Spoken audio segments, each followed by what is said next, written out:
750 லட்சம் சொத்து விவகாரம் நீதிமன்றத்திற்கு பதறியோடிய விமல். யாழில் இன்று பொங்கலை கொண்டாடும் அனுர.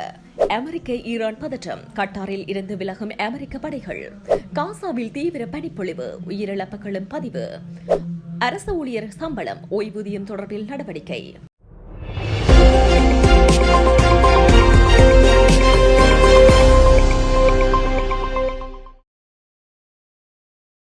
விமல் வீரவன்ச அமைச்சராக செயற்பட்ட 5 வருட கால பகுதிக்குள் 75 பில்லியன் ரூபாய்க்கும் அதிகமான சொத்துக்களை சட்டவிரோதமாக சேர்த்ததாக கூறி லஞ்ச ஒழிப்பு ஆணைக்குழுவால் தாக்கல் செய்யப்பட்ட வழக்கில் பிரதிவாதியாக செயற்பட்டிருந்தார்.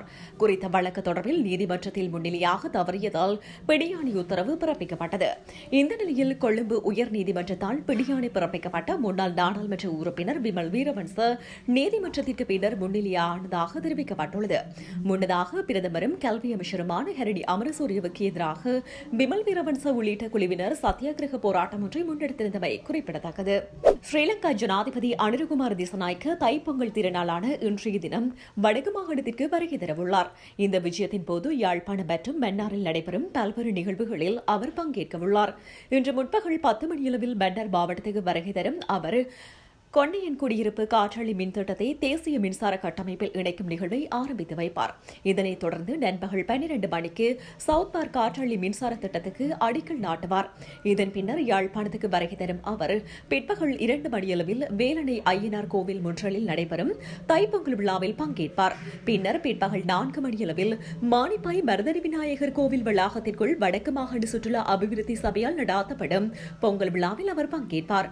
நாளை வெள்ளிக்கிழமை தென்மராட்சி மேசாலி வீரசிங்கம் ஆரம்ப பாடசாலை மைதானத்தில் காலை 9:30 மணியளவில் நடைபெறவுள்ள வடக்கு கிழக்கு மாகாணங்களில் 2500 குடும்பங்களுக்காக வீடுகளை நிர்மாணிக்கும் வேலை திட்டத்தையும் ஜனாதிபதி ஆரம்பித்து வைப்பார். இதன்போது பயனாளர்களுக்கு நிவாரண நிதி காசோலைகளை அவர் வழங்கி வைப்பார்.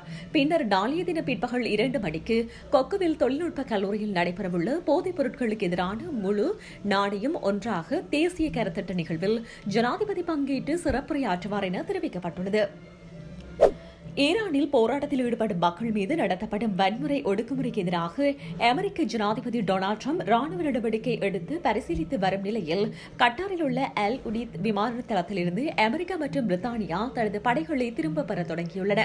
மத்திய கிழக்கில் அமெரிக்காவின் மிகப்பெரிய ராணுவ தளமான அல் உடீத்தில் சுமார் 10,000 அமெரிக்க வீரர்களும் 100 பிரித்தானிய வீரர்களும் பணியில் உள்ளனர். தற்போது நிலவும் பிராந்திய பதற்றத்தை கருத்தில் கொண்டு முன்னெச்சரிக்கை நடவடிக்கையாக குறிப்பிடப்பட்ட எண்ணிக்கையிலான வீரர்கள் வெளியிடப்படுவது அதிகாரிகள் தெரிவித்தனர்.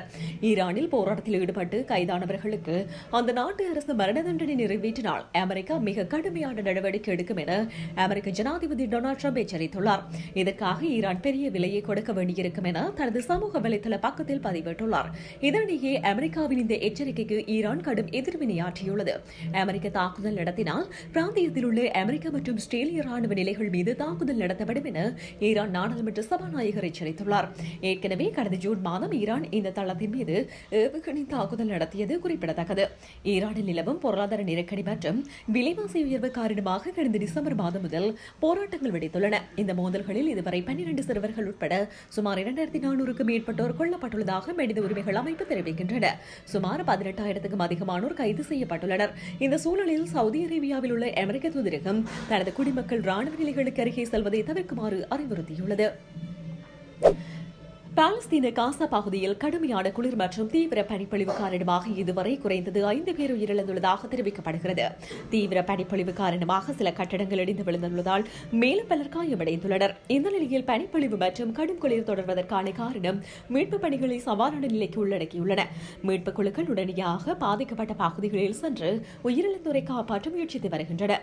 பாதிக்கப்பட்டவர்கள் உடனடியாக மருத்துவ சிகிச்சைக்கு அனுப்பப்பட்டுள்ளனர். பனிப்பொழிவு மற்றும் கடுமையான குளிர் காரணமாக வீதிகள் பனிப்பரப்பால் மூடப்பட்டு போக்குவரத்து பாதிக்கப்பட்டதுடன் மின்சாரம், நீர் மற்றும் தொடர்பு சேவைகளில் இடையூறுகள் ஏற்பட்டுள்ளன. இந்த நிலையில் அதிகாரிகள் பொதுமக்களை அபாயமான கட்டிடங்களை விட்டு வெளியே செல்லவும் பாதுகாப்பான இடங்களில் தங்கவும் அறிவுறுத்தியுள்ளனர். பாடசாலைகளில் சில இடங்களில் மூடப்பட்டுள்ளதுடன் பொதுச் சேவைகளும் பாதிக்கப்பட்டுள்ளன. இந்த ஆண்டு வரவு செலவு திட்டத்தின் மூலம் முன்மொழியப்பட்ட சம்பளம் மற்றும் ஓய்வூதிய ஆணைக்குழுவை நிறுவும் பணிகள் விரைவுபடுத்தப்படும் என அரசாங்கம் அறிவித்துள்ளது. குறித்த விடயத்தை அரசாங்க நிர்வாகம், மாகாண சபைகள் மற்றும் உள்ளூராட்சி அமைச்சர் பேராசிரியர் சந்தன அபயரத்ன தெரிவித்துள்ளார். பல அரசு ஊழியர்கள் தொழிற்சங்கங்களுடன் நேற்று தினம் இடம்பெற்ற கலந்துரையாடலின் போதே அமைச்சர் இதனை குறிப்பிட்டுள்ளார். சம்பளம் மற்றும் ஓய்வூதிய கொள்கைகளை நிலையான முறையில் நிர்வகிப்பது தற்போதைய அரசாங்கத்தின் முக்கிய பொறுப்பாகும் எனவும் அவர் தெரிவித்தார்.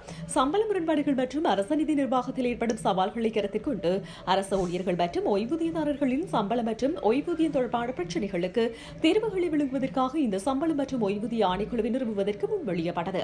ஏனைய தொழிற்சங்கங்களின் கருத்துக்களுக்கும் இத்தகைய கலந்துரையாடல் வாய்ப்புகள் திறக்கப்படும் என அமைச்சர் இந்த சந்திப்பின் போது வலியுறுத்தினார்.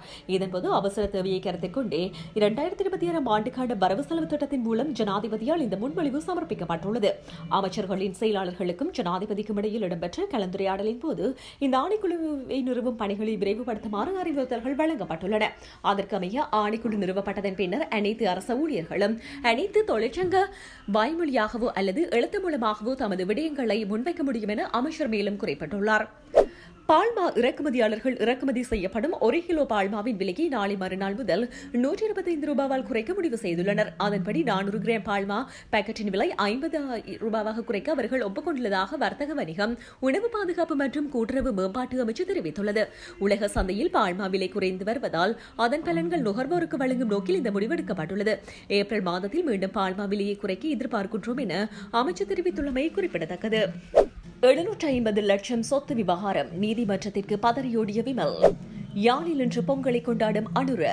அமெரிக்க ஈரான் பதற்றம். கட்டாரில் இருந்து விலகும் அமெரிக்க படைகள். காசாவில் தீவிர பனிப்பொழிவு. உயிரிழப்புகளும் பதிவு. அரசு ஊழியர் சம்பளம், ஓய்வூதியம் தொடர்பில் நடவடிக்கை.